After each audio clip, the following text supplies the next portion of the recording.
और अनु भाई बहन थे। माँ बाप के देहांत के बाद बड़ी बहन अनु ने दिन रात मेहनत करके अंकित की देखरेख की और उसे पढ़ा लिखा कर पैरों पर खड़ा किया था।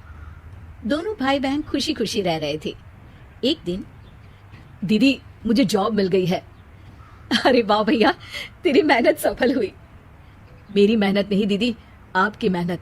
अगर पापा के निधन के बाद मेरी जिम्मेदारी आप न उठाती तो ये सब नहीं हो पाता। मेरी सफलता सिर्फ आपके बलिदान की वजह से है दीदी। कुछ महीनों बाद अंकित की शादी सीमा से हुई। सीमा बड़ी ही चालाकी से अनु से मीठा मीठा बोलकर घर का सारा काम करवा लेती थी और खुद अंकित के साथ घुमा फिरा करती थी। वैसे तो वो सिर्फ खाना बनाने का काम ही घर में करती थी, लेकिन अब उसे उससे भी छुटकारा चाहिए था। इसीलिए एक दिन, दीदी मेरे हाथ का खाना अंकित को पसंद नहीं आता, क्या आप खाना बना दोगी प्लीज? अरे हाँ हाँ, ये भी कोई कहने की बात है, जरूर। सीमा इस बात से मन ही मन बड़ा खुश होती है और अगले दिन के झाड़ू पोछे के काम से छुटकारा पाने के लिए एक और तरकीब लड़ाती है। हॉल में जोर जोर से कराहने लगती है। उसके कराहने की आवाज सुनकर अनु हॉल में भागती हुई आती है। क्या हुआ सीमा? दीदी लगता है मेरी कमर अकड़ गई है। वो क्या है ना, मुझे झाड़ू पोछा करने की आदत नहीं है ना। मेरे मम्मी पापा ने मुझसे कभी ये काम नहीं करवाया। अरे कोई बात नहीं, झाड़ू पोछा ही तो है, मैं कर लिया करूंगी। ऐसे ही धीरे धीरे सीमा ने घर के सारे कामों का बोझ अनु पर डाल दिया। घर का सारा काम अनु करती थी, फिर भी सीमा को अनु से छुटकारा चाहिए था। इसलिए एक दिन वो अंकित के ऑफिस से लौटने से ठीक पहले ढेर सारे कपड़े लेकर धोने का नाटक करने बैठ जाती है। अरे सीमा, इतने कपड़े? अब क्या करूं, अकेली पड़ जाती हूँ, करना तो मुझे ही है ना। अरे दीदी से मदद ले लेती।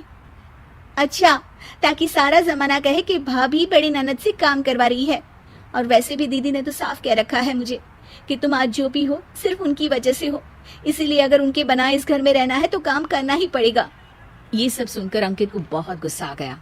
उसने अनु को बुलाकर कहा, दीदी ये घर पापा ने बनाया था और इसमें मेरा भी हिस्सा है और मुझे वो चाहिए। ये सुनकर अनु को बुरा तो लगता है, मगर वो दूसरे ही दिन घर का बंटवारा करने के लिए वकील के पास चली जाती है। वहां से लौटते हुए अनु का एक्सीडेंट हो जाता है, जिससे वो दोनों पैरों से अपंग हो जाती है। अब मजबूरन उसकी पूरी देखरेख सीमा को करनी पड़ती है।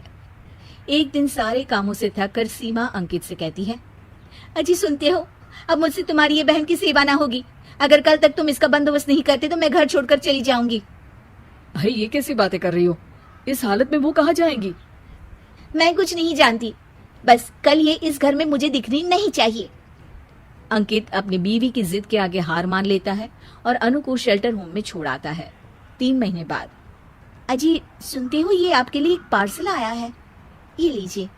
अरे इसमें तो घड़ी है और एक चिट्ठी भी है। दिखाइए तो। अरे वाह, बड़ी ही सुंदर घड़ी है, लेकिन ये आपको भेजी किसने? पता नहीं, शायद चिट्ठी में कुछ लिखा हो। आशा करती हूँ ये घड़ी तुम्हें पसंद आएगी। रक्षाबंधन की बहुत शुभकामनाएं, तुम्हारी दीदी अनु। चिट्ठी पढ़कर अंकित की आंखें भर आती है। मैं दीदी को लेने जा रहा हूँ सीमा। अरे घड़ी भेज तो दी उन्होंने, अब क्यों जाना उनके पास? देखा सीमा, दीदी हमसे दूर जाकर भी हमारे बारे में ही सोचती है, और एक हम है जो उनकी सेवा से बचने के लिए उन्हें शेल्टर होम छोड़ा है। तुम्हारी बातों में आकर मुझसे ये क्या पाप हो गया? मैं जा रहा हूँ दीदी को लेने, और जब मैं वापस आऊं तो तुम मुझे हमारे घर में मत दिखना। इतना कहकर अंकित अनु को लेने निकल जाता है। वहां पहुंचकर, दीदी मुझे माफ कर दो, मैं तुम्हें लेने आया हूँ।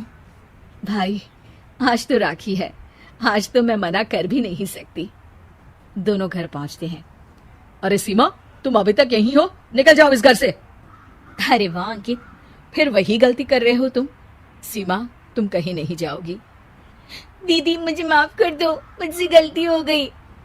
सीमा, आज ये समय माफी मांगने का नहीं है, राखी की तैयारी करने का है। चलो तैयार हो जाओ, तुम्हारे भैया के घर भी तो जाना है ना।